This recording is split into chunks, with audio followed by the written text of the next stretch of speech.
Terima kasih Anda masih bersama kami. Bagi Anda yang baru saja bergabung, kami hadirkan kembali 3 berita utama hari ini.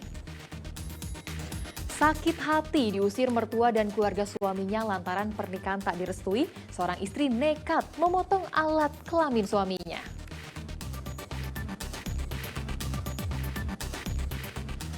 Karena tidak memiliki badan ideal sehingga dianggap tidak sigap untuk melayani masyarakat, puluhan polisi di Grobogan dihukum berjalan kaki di bawah terik matahari.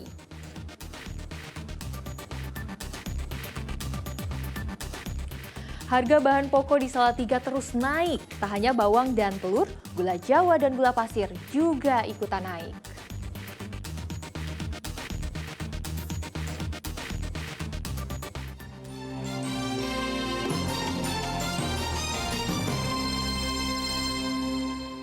Kita ke informasi selanjutnya. Harga bahan pokok di Kota Salatiga menunjukkan kenaikannya dalam beberapa pekan terakhir. Rata-rata kenaikan di kisaran Rp2.000 hingga Rp5.000 per kilogram. Akibatnya pembeli harus merogoh kocek lebih dalam. Harga bahan pokok di Pasar Belaruan Kota Salatiga terus naik. Harga bawang merah kini dijual Rp45.000 per kilogram. Begitu juga bawang putih menyentuh Rp35.000 per kilogram. Tak ketinggalan harga telur ayam yang kini menyentuh angka Rp31.000 per kilogram. Kini harga gula juga ikutan naik. Gula Jawa jadi Rp20.000 per kilogram dan gula pasir Rp14.000 per kilogram. Kenaikan harga ini di kisaran Rp2.000 hingga Rp5.000. Pakai tuh dikit naik semua tapi dikit. Kisaran berapa Bu? Berapa rupiah? 1.000, 2.000? Ya sekitar segitu. Itu berarti malah nggak turun Bu ya, malah cenderung naik Bu ya? Iya, gula Jawa juga naik. Pokoknya naik semua tapi dikit-dikit. Dikit-dikit. Iya ada penurunan. Ini kan lagi kondisi agak sepi aja ya Mas mungkin. Mungkin karena apa, enggak tahu faktor apa. Kenaikan harga bahan pokok ini membuat masyarakat harus merogoh kocek lebih dalam. Seperti Nining yang terpaksa mengeluarkan uang lebih untuk belanja kebutuhan masak. Kualitasnya berkurang kan otomatis mutunya dari pelanggan juga nanti nggak pesan saya lagi ya. Bu, berarti Ibu menambah pengeluaran ini Bu? Menambah pengeluaran dan nanti lama-lama juga pelanggan itu akan tahu dengan keadaan harga yang seperti ini yang naik itu otomatis juga harganya nanti juga itu menyesuaikan gitu. Hanya harga minyak goreng yang harganya masih stabil di kisaran Rp15.000 per liter. Yulianto melaporkan dari Kota Salatiga. Kenaikan harga telur akhir-akhir ini karena tingginya harga yang dipatok di tingkat peternak. Ternyata kenaikan harga pakan ayam jadi penyebab naiknya harga telur hingga mencapai Rp31.000 per kilogram. Kenaikan harga telur tentu ada penyebabnya. Salah satunya naiknya harga pakan ayam. Peternak ayam petelur di Desa Kledung, Karanggedalam, Kecamatan Banyu Urip, Kabupaten Purworejo mengatakan, harga pakan ayam bekatul jadi Rp4.000 dari Rp3.500 per kilogram. Begitu juga pakan ayam jagung jadi Rp4.200 dari Rp4.000 per kilogram. Hal ini memberatkan para peternak ayam petelur. Dengan naiknya harga bahan katul dan jagung, kalau harapan saya bisa disestabilkan lagi, diturunkan lagi, tidak memberatkan peternak. Naiknya harga pakan membuat harga telur di tingkat peternak naik. Awalnya sekitar Rp23 hingga Rp24.000 menjadi Rp29.000 per kilogram. Hal ini membuat harga telur di pasaran menyentuh angka Rp30.000 lebih. Mungkin agak pilihan mahal, biasanya kan 25, 28, sekarang bisa 30 ya. Untuk pengennya ya stabil lah, nggak sampai 30, paling standarnya 28. Untuk bisa menurunkan harga telur harus dimulai dari hulunya, yakni dari harga pakannya. Jika harga pakan stabil, harga telur akan kembali normal. Wahyu Diono melaporkan dari Kabupaten Purworejo. Presiden Peternak Layer Indonesia mengatakan pemerintah seharusnya memperhatikan industri hulu daripada produksi telur.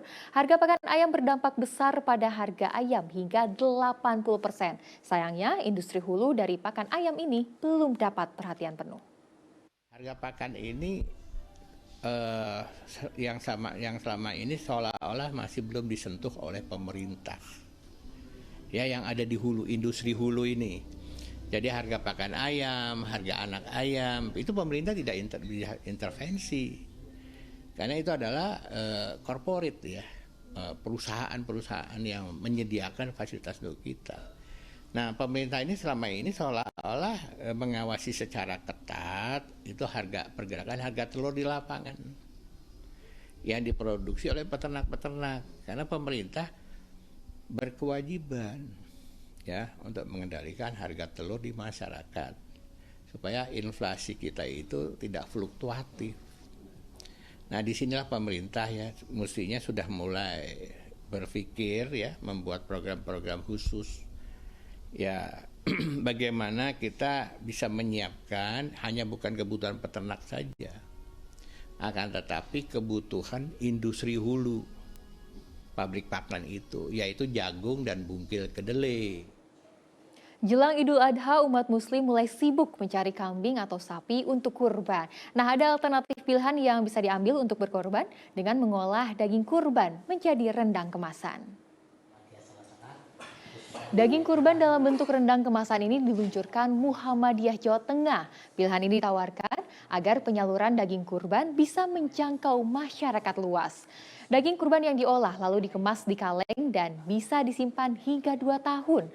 Nantinya bisa dibagikan atau jadi stok untuk bantuan kemanusiaan.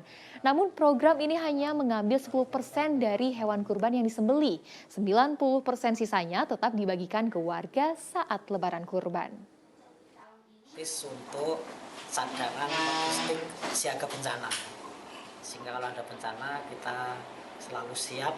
Sekarang bencana, sekarang juga berangkat dari logistik yang kita siapkan, salah satunya rendang ini. Itulah kelebihannya, sehingga lebih praktis, menjangkau lebih luas dan Kecewa surat permohonan bebas pidana ditarik, bakal calon legislatif dari Partai Keadilan Sejahtera mendatangi Pengadilan Negeri Tegal.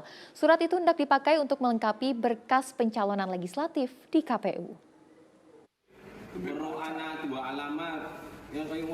Bakal calon legislatif dari Partai Keadilan Sejahtera mendatangi kantor Pengadilan Negeri Tegal. Ia meminta penjelasan penarikan surat keterangan bebas pidana yang dikeluarkan pengadilan. Jamal Al-Katiri mengatakan ia telah mendapatkan surat keterangan bebas pidana setelah memenuhi syarat yang diminta. Namun saat diminta untuk melegalisir, surat yang telah dikeluarkan ditarik kembali. Tak mendapat alasan yang jelas terkait penarikan tersebut membuat Bacalek DPR RI ini kecewa. Ia pun berencana melaporkan kasus ini ke Mahkamah Agung. Semua persyaratan untuk mendapatkan hak saya sebagai orang Tegal, KTP Jakarta, tapi domisili Tegal sudah saya penuhi semua. Dugaannya apa ini, Pak? Saya tidak tahu dugaannya apa. Yang jelas saya pengajuannya tertulis kepada Kepala Pengadilan Negeri Tegal, dijawab dengan lisan. Siapapun itu saya nggak tahu, tapi yang penting jawabannya kurang etis karena dijawab dengan lisan. Itu yang saya agak menyakitkan itu. Langkah berikutnya apa, Pak? Saya akan nyurati Mahkamah Agung untuk menanyakan kebenarannya ini. Humas Pengadilan Negeri Tegal angkat bicara soal kasus ini. Pihak pengadilan mengatakan hanya bisa mengeluarkan surat jika ber-KTP Tegal, bukan keterangan domisili. Sementara dalam kasus Bacalek PKS, Jamal memiliki KTP Jakarta. Pihak pengadilan pun mengaku keluarnya surat keterangan bebas pidana karena ada ketidaktelitian dari pihaknya. Karena KTP-nya bukan Tegal, jadi nggak bisa mengajukan di kota Tegal, Pengadilan Tegal. Tapi kenapa sempat dikeluarkan, Pak, oleh pengadilan? Nah, ini kemarin yang jauh kan ada dari tanggal 10 sampai tanggal 12 kan ada pemeriksaan dari Adiwasda Pengadilan Tinggi Jawa Tengah di sini. Ada 6 orang, satu tim. Nah, ketika tim datang itu pemeriksa kepanitiaan dan kesekretariatan, beliau kan mendampingi, ya kan. Sementara kami petugas PTSP yang harus dikoreksi itu banyak. Diketahui Jamal Al-Katiri adalah seorang pengusaha sarung asal Tegal. Meski memiliki usaha di Tegal, ia telah ber-KTP Jakarta. Sugihartono melaporkan dari Kota Tegal.